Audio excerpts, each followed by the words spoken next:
নমস্কার, শুভ সকাল। আশা করি আপনারা প্রত্যেকে ভীষণ ভালো রয়েছেন আর আমরাও বেশ ভালো আছি। আমার মিষ্টিআলা পরিচয় পরিবারের আরও একটা নতুন ব্লগে আপনাদের সকলকে স্বাগত জানাই। ব্লগটি ছিল গত রবিবারের, আর এই দিন আমি কোনো প্র্যাকটিসে যাইনি, কারণ আমার পার্টনার দুদিনের জন্য একটু বেড়াতে গিয়েছিল। কিন্তু তবুও আমি যথারীতি সকালবেলাতেই উঠেছিলাম। আর এই দিনটা ভীষণই বৃষ্টিভাবে রবিবারটা শুরু হয়েছিল। তো সমস্ত ঘটনাটাই আপনাদের এই ব্লগের মধ্যে দিয়ে শেয়ার করব। আর এই যে জিনিসগুলো আপনাদের দেখাচ্ছি, দেখানোর পিছনে এক ভীষণ বড় একটা কারণ আছে। এই যে জায়গাটা, এটা খুব ভালোভাবে একবার দেখে রাখুন, কারণ যার কথা বলবো সে এই জায়গাটাতেই ছিল। আর দেখে আমি ভীষণভাবে আঁতকে উঠেছিলাম। আর সমস্ত কুটো বাটা সমস্ত কিছু একদম লণ্ডভণ্ড করে রেখেছিল, তাই সেগুলোকে ধুয়ে ওইভাবে পরিষ্কার করে রেখে দিয়েছি উপর করে জল ঝরার জন্য। আর এই কাজগুলো করতে আমার সকালবেলা 2.5 থেকে 3 ঘন্টা চলে গিয়েছে। তারপরে সংসারের সমস্ত কাজকর্ম তো ছিলই। যাই হোক, এখন বলি কি ঘটেছিল ঘটনাটা। তো সকালবেলা তো যথারীতি আমি ঘুম থেকে উঠেছি, উঠে এ ঘরে এসেছি। যখনই তালা খুলছি, উঠে দেখি যে ঘরের মাঝখানে মানে মেঝেতে সমস্ত কোটো বাটা সমস্ত বাসনপত্র একটু লণ্ডভণ্ড হয়ে এদিক ওদিক পড়ে আছে। তো দেখে আমার একটু সন্দেহ হলো, তাই তাড়াতাড়ি করে দরজা খুলে একটা টর্চ এনে ভালো করে কোনাগুলো দেখছি। আর দেখি আমার সিঙ্কের তলায়, মানে ওই সিঙ্কের নিচেটাতে একটা প্রায় 4 থেকে 5 হাত লম্বা জন্তু গুটিয়ে বসে আছে। আশা করি আপনারা বুঝতে পারছেন, কারণ এখন বর্ষাকাল, আমাদের কাছেই তো জঙ্গল আছে। সকাল সকাল নামটা নিতেও আমার ভালো লাগছে না, কারণ এই প্রাণীটিকে আমি যত না বেশি ভয় পাই, তার থেকে বেশি আমার গা গিনগিন করে, কেমন একটা অস্বস্তি হয় দেখলেই। আর যেহেতু বর্ষাকাল, আর তারপরে আমাদের পাশে তো জঙ্গল আছে, তো মাঝে মধ্যেই এর দেখা মেলে, দেখতে পাই। কিন্তু কখনো আমি ভিডিও করি না, কারণ এই জিনিস নিয়ে ভিডিও করতে আমার একদমই ভালো লাগে না। আর অনেক সময় যারা ভিডিও করে থাকেন সেই ধরনের ভিডিও আমি দেখি না। তো যাই হোক, তো সেটাকে বার করে আমার হাজবেন্ড অনেক কষ্টে সেটাকে বার করেছে। বার করে তারপরে পরিষ্কার পরিচ্ছন্ন করতে করতে আমি তো বললাম আমার অনেকটা সময় চলে গেছে। আর ঘুম থেকে উঠেই একটা এরকম পরিস্থিতির সম্মুখীন হওয়ায় সারা দিনটা আমার প্রচণ্ড একটা অস্বস্তির মধ্যে কেটেছে। আমি যেন পুরো ইমব্যালেন্স হয়ে গেছি। যাই হোক, হাজব্যান্ড এতক্ষণ পর্যন্ত আমার হাতে হাতে যতটা পেরেছে একটু গুছিয়ে দিয়ে তারপর একটু টিফিন করে সে একটা ভাড়া নিয়ে বেরিয়ে গেছে। আসলে তার 9টার দিকে একটা ভাড়া ছিল। আর সকালবেলা টিফিন বলতে আমরা সকলেই আজকে রবিবার দিন ঠিক করেছিলাম যে একটু ওই ব্রেড টোস্ট খাবো। তো আগের দিন হাজব্যান্ড 3 জনের জন্য 3টে কোয়ার্টার পাউরুটি এনে রেখেছিল, তো ওটাও নিজে করে খেয়ে বেরিয়ে গেছে, কারণ আমি তো অন্য কাজে একটু ব্যস্ত ছিলাম, তাই আর আমি করে দিতে পারিনি। তো ও বেরিয়ে যাওয়ার পর আমি সমস্ত কাজকর্ম গুছিয়ে নিয়ে তারপরে সোনারটা বানিয়ে দিলাম। সোনাকে টোস্ট বানিয়ে দিয়েছি, ও খেয়ে নিয়ে ও একটু হেয়ার কাটিং করাতে চলে গেছে। এরপর আমিও আমার খাবারটা খেয়ে নিয়ে তারপর এই ঘরে চলে আসলাম। এখনও প্রচুর কাজ বাকি, ওদিককার ওই কাজগুলো করতে করতে তো অনেকটা সময় চলে গেছে। আর ওরা ঘুম থেকে উঠে যাওয়ার পরে এই ঘর গোছানো, ঘরটা ঝাড় দেওয়া কিছুই এখনও হয়নি, সবটাই বাকি আছে। তারপরে তো রবিবার দুপুরের রান্নাটাও পড়ে আছে। আর হাজব্যান্ড চিকেনও এনে দিয়ে গেছে। রবিবার মানে তো একটু চিকেন করতেই হবে, কারণ সোনার এটা একটা স্পেশাল চাহিদা থাকে। তো যাই হোক, সেসব সমস্ত কিছুই করব। তার আগে এই ঘরটা গুছিয়ে নিলাম। এখন বেশ কিছু জামা কাপড়ও ছিল গতকালের, তো সেগুলো ভাঁজ করে নিচ্ছি। আর ওই জিনিসটা দেখার পর থেকে না আমার ভীষণই একটা মনের মধ্যে আতঙ্ক হয়ে গেছে।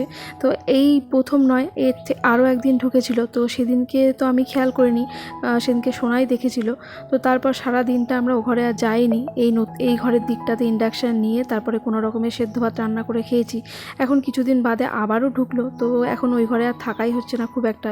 বেশিরভাগ সময়টা আমরা এই নতুন ঘরের দিকটাতেই থাকি।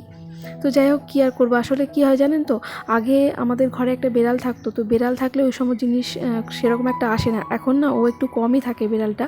আর তারপরে ওই যে ঘরের মধ্যেই বর্ষাকালে যে ব্যাঙ ঢুকে যায়, তো ওই ব্যাঙ ধরতে ব্যাঙ খেতে আসে আর কি। তো সেই জন্য এইভাবেই ঘরে ঢুকে যায়। ভীষণই একটা ভয়ের ব্যাপার। সোনাকেও ওই ঘরে সবসময় একা যেতে বারণ করি। যাই হোক, আপনাদের সঙ্গে গল্প করতে করতে এদিককার কাজকর্ম আমি অনেকটাই গুছিয়ে নিয়েছি। এখন ঘরটা মুছে নিচ্ছি। আর এই ঘরের মধ্যে যে কী অজস্র চুল পড়ে থাকে কি বলবো বন্ধুরা, কারণ বর্ষাকাল শুরু হওয়ার পর থেকেই না আমার এত পরিমাণে হেয়ার ফল হচ্ছে কি বলবো। একবার স্টিক দিয়ে মোছার পর আমি কিন্তু আবারও একটা কাপড় দিয়ে মুছে নিয়েছিলাম, কারণ ওই জল পেয়ে চুলগুলো মেঝেতে আটকে যায়, তো তাই একটু ঘষে ঘষে ভালো করে মুছে নিয়েছিলাম। এই তো বন্ধুরা, আপনাদের সঙ্গে গল্পে গল্পে ঘরটা কেমন সুন্দর করে গুছিয়ে নিয়েছি।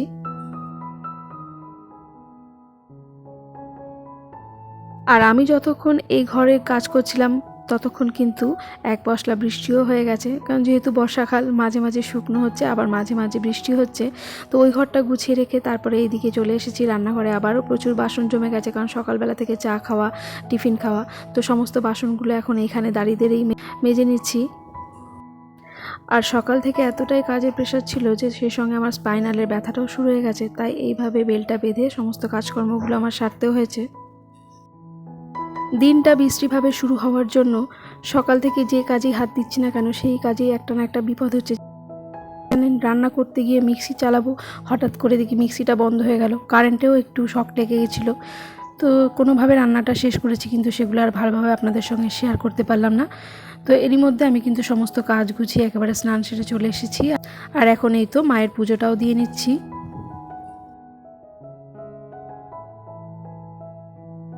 আসলে বিপদের সময় আমাদের অতিরিক্ত অস্থির বা চঞ্চল না হয়ে ধীর স্থিরভাবে কোনো কাজ করাই দরকার। আসলে আমি এতটাই অস্থির হয়ে পড়েছিলাম, ওই কারণেই বোধহয় যে কোনো কাজ করতে গিয়ে আজকে আমার কোনো না কোনো কিছু বিপদ ঘটছে। তো যাই হোক, কী কী রান্না করেছি আপনাদের একবার দেখাই। আজকে করেছিলাম চিকেনের ঝোল, তার সঙ্গে ছিল পটল ভাজা, আর এখানে ছিল ভেন্ডির ঝাল, আর গতকালের একটু ডাল ছিল, আর আমসত্ত্ব আর টমেটো দিয়ে চাটনি করেছিলাম। এই হলো আজকের মেনু। শুভ সন্ধ্যা বন্ধুরা, এখন বাজে সন্ধ্যে 7টা মতো। তো একটু ঘুমিয়ে গেছিলাম, আসলে দুপুরবেলা খাওয়া দাওয়া করতে করতে তো অনেকটা দেরি হয়ে গেছে, আর তারপরে একটু শুয়ে পড়েছিলাম। তো তখন প্রায় 4টে বাজে, আর উঠতে উঠতে একটু সন্ধে হয়ে গেছে। তারপরে উঠে ফ্রেশ হয়ে সন্ধেবাতি দিয়েছি, আর এখন চলে এসেছি একটু এ ঘরে চা বানাবো। তো তার আগে একটু মাথাটা আঁচড়ে নিলাম।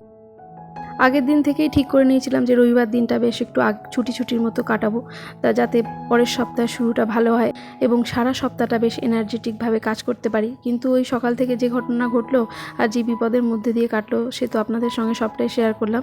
যাই হোক, বিকেলের পর এখন আমার আর কাজকর্ম বিশেষ কিছু নেই, শুধু কয়েকটা রুটি করতে হবে। আর ওই যে দুপুরবেলা চিকেন হয়েছিল, তো চিকেন পড়ে আছে বেশ খানিকটা, ওটা দিয়েই রাতে রুটি খাওয়া হবে। এখন চা বানিয়ে নিচ্ছি। কথায় বলে যার শেষ ভালো তার সব ভালো। যাই হোক, আমাদের সন্ধেবেলাটা আপাতত ভালোই কেটেছে। তো এখন 3জনের জন্য চা বানিয়ে নিচ্ছি, কারণ ঘরে সোনা, হাজব্যান্ড, আমরা 3জনাই আছি। ইচ্ছে ছিল বিকেলবেলার দিকটা একটু ঘুরতে যাব, কিন্তু সেটা তো আর হয়নি। তো এখন ওই ঘরে বসেই 3জনা মিলে একটু বেশ গল্প করতে করতে চা খাবো, এই তো। আর এই পর্যন্ত আজকের ব্লগটা আপনাদের কেমন লাগলো কমেন্ট করে জানাবেন। যদি ভালো লাগে একটা লাইক করবেন।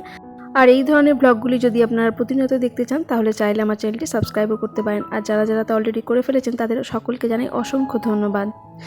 তাহলে আজ আসি, সকলে ভালো থাকবেন, সুস্থ থাকবেন, সাবধানে থাকবেন, আর অবশ্যই ভিডিওটি কেমন লাগলো একটা কমেন্ট করে জানাবেন। এখানে নিয়ে নিয়েছি চায়ের সাথেটা, তাহলে চলুন আপনাদেরকে সাথে নিয়ে চা এনজয় করি। আজ আসি, আবারও দেখা হবে।